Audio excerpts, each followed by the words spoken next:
Talking to the author of Obamanomics. Priya, hi there. Are his ideas getting much credence then with the US public? Hi there, Kevin. Well, I think more and more Americans are becoming increasingly dissatisfied and anxious over the way President Obama is dealing with the economy. And joining me to help discuss that is author and columnist Timothy Carney. Timothy, thanks so much for joining me. Thanks for having me. So first of all, I want to ask you, today the Obama administration announced that they're going to extend that $700 billion bailout until next year. But at the same time, President Obama is also saying that the economy is getting better, unemployment is down. So what's the point of extending the bailout then?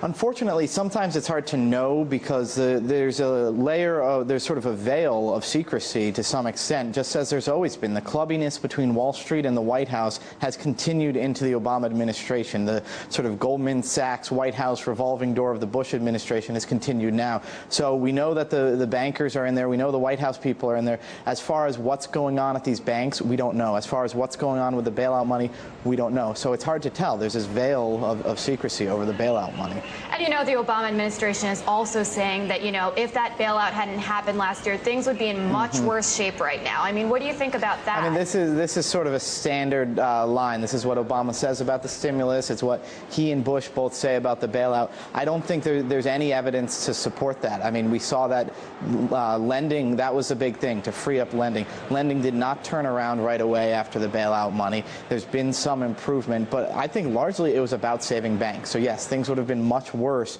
for a Goldman Sachs or for Bank of America without the bailout. Would have been broadly worse for the economy. I'm not sure. And we've seen that in the long run, bailouts, they create moral hazard, they prop up failing companies. There's long-run damage that we haven't seen yet to the bailouts. So what's the way out of this mess? I mean, what's the answer right now? Yeah, well, one of the problems is that we aren't letting failed enterprises fail, and we're not letting the free market work its way. I don't think that's Obama's style, unfortunately, is to let the free market work its way. He's into picking winners and losers, but I think government needs to stop picking winners and losers. Bush did it, now Obama's doing it. Maybe soon they'll learn from their lesson that it doesn't work.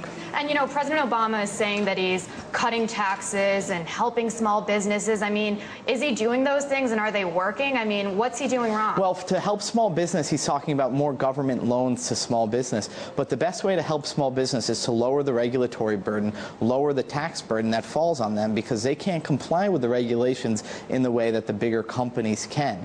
And so giving more government loans to small businesses comes with more regulations. It's an added burden. The real secret is get government out of the way from the real engine of job creation, which is new businesses and small businesses. And so I think one of the big questions here is what's going to happen if the government doesn't stop printing money and increasing the budget deficit? Well, it's really worrisome that how are we going to pay off the money we've borrowed for the Wall Street bailout and for the stimulus? Are we just going to borrow again? Eventually we print money. The Federal Reserve created money out of thin air. We didn't even print bills to do the Wall Street bailout. This is going to lead to higher interest rates. This is going to lead to inflation unless the economy really turns around. And so that's sort of what the Obama administration is doing now, holding their breath, hoping there's enough economic growth to offset the inflation and the high interest rates. But if this little gambit doesn't work out, there's going to be lots of pain. Obama might not be president anymore by then, but the rest of the economy will feel a pinch there.